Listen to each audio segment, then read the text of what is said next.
Hi everyone, welcome back. It's me, Little Bird. So I am going to speak about the spirit and the soul. You see, God had saved me countless times, right, from the curses that were against me. But what God also did was He put me in situations where it taught me. And it took me a long time to see those teachings. I'm 42 years old. My first teaching about the spirit and soul. Oh, that was when I was little. My Chopon told me about the Northern Lights. And that was when I was really tiny. But when I was 8, and all of this strange things were happening around my grandmother's house before she went to the hospital and while she was at the hospital, while she was on her deathbed.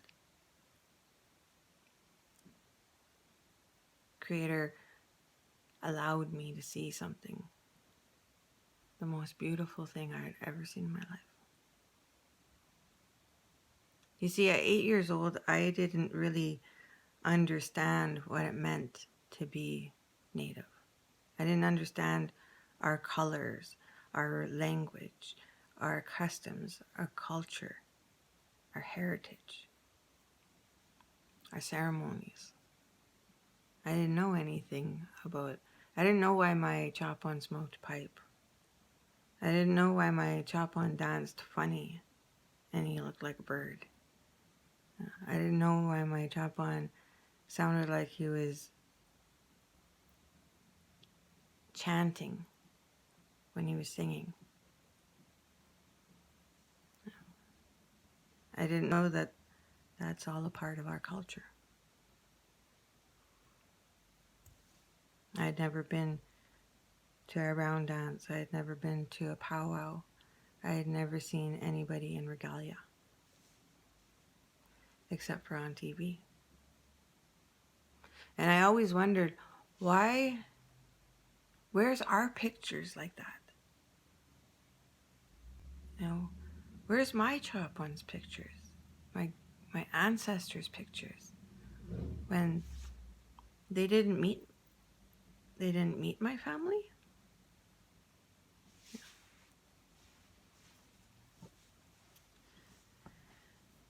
So anyway, I didn't know anything about my culture. But Creator showed me something. He showed me 3 different incidences through 3 different experiences in my life. What a spirit is, and what the spirit-soul connection is. When I was 8 years old, I woke up in the middle of the night on December 4th, 1985. And I went to the bathroom. And when I walked through my grandmother's house, I walked in the dark. And when I got down the stairs from upstairs and into the kitchen, I had seen this glowing light come from my great-grandfather's room. His room was right beside the bathroom. And when I walked up to the door, it wasn't any light source that I had ever seen in my life that lit up his room. He didn't have a candle burning. He didn't have a flashlight going. He didn't have a lamp on, and his lights weren't on. And his room was so bright, and it had different colors. It was like a pinkish, orangish color. It was like a flame, the light of a flame, but it's all around my Chopon's room. I can see every single corner in the bottom corner. I can see the top corner. I can see every single thing in my Chop-On's room because of this light. His dresser, where his pipe is, his hat, his like him, his bed, underneath his bed, the colors on his blanket. And he had, my grandma made blankets with all different colors of fabric. And I could see everything, and there was no shadows in his room.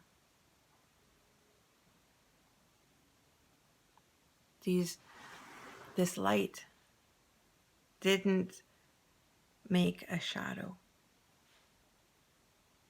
on the table or the dresser or anything. Everything was crystal clear.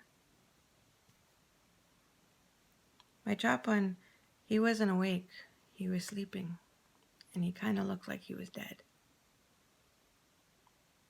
He had his hands folded on his chest, and he was facing the roof. He's laying on his back. And he had a twin bed. And above him, about a foot above him, I don't know if you've ever seen Polly Pockets, but there was these figures of people that were about this big and really skinny. There was hundreds of them. Their arms are all holding hands, and they're in a circle, big, big circle. And then there's an inner circle. Hundreds of tiny little people, each of them a different color of the rainbow. A couple of them, just a few, had multiple colors.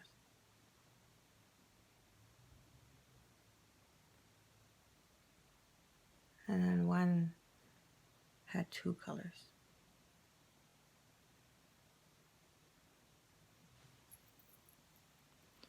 And the color within these little people was so bright. It was like neon lights, but not neon, like vibrant rainbow colors. And all the way around them, there was this light.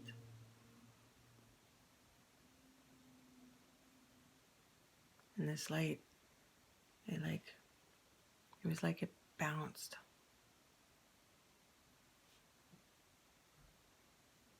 It was like a heartbeat.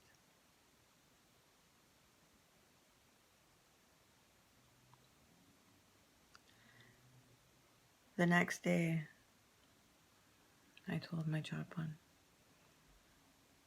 what I had seen, because I was a little scared I wasn't scared.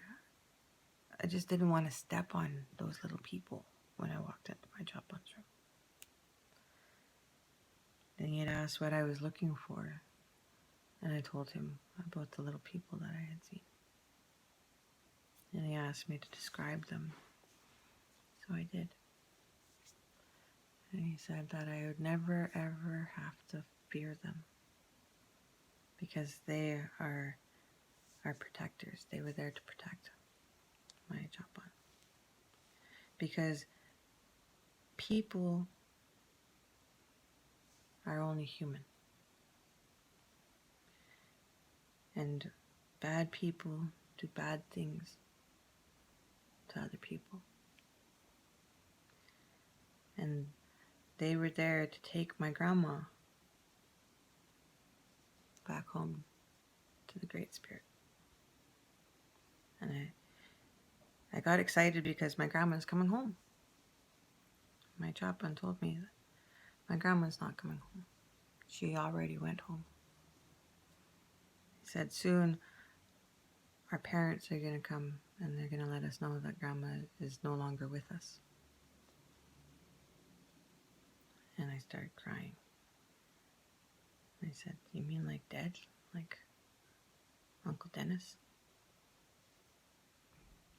And he says, yes. He told me not to cry. Why would we cry for somebody that is in the most beautiful place? So I didn't cry. And shortly after that, our parents, our mothers came home crying because their mother had passed away.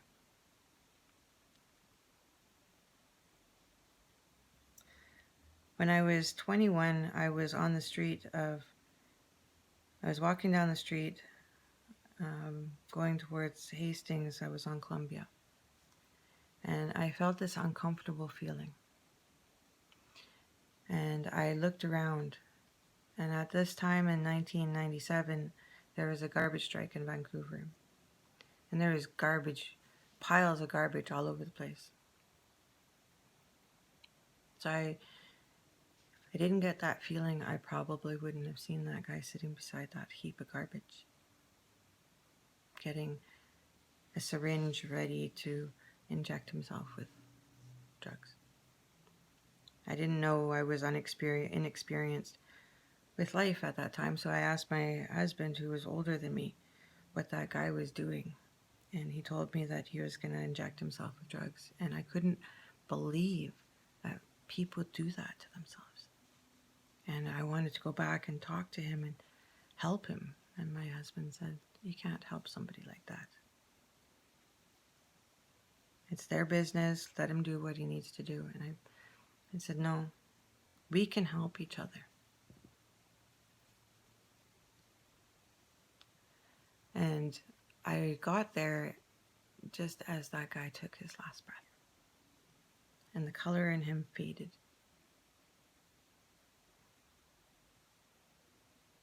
And this fog went over his eyes. I wanted to go and shut his eyes, but my husband took me away. When I was 31, I was gifted the opportunity to be at the birth of my friend's son. And the doctor gifted me the opportunity to be at the receiving end of this natural birth. And when Ben came out, he was like maroon and blue. And then he took his first breath. And Ben got blotchy white around his mouth and his face. And then down his whole body, his hands and his feet were the last ones to turn white. You see, that is our spirit. And that is what we need to look after. That round dance that Creator allowed me to see is the spirit and the soul connection. Our soul walks ahead of us through life. And our spirit light needs to be bright, very, very bright, in order to keep the shadows away. The shadows are darkened spirits. They're us. Our spirit is mortal, immortal. It means it lasts forever. It lasts forever with light or in darkness. And when the spirit light goes out, that soul can't find it. And then they're lied to because they believed lies when they were living. And they continue to believe these lies when they're dead. And they help curses. They help in the curses.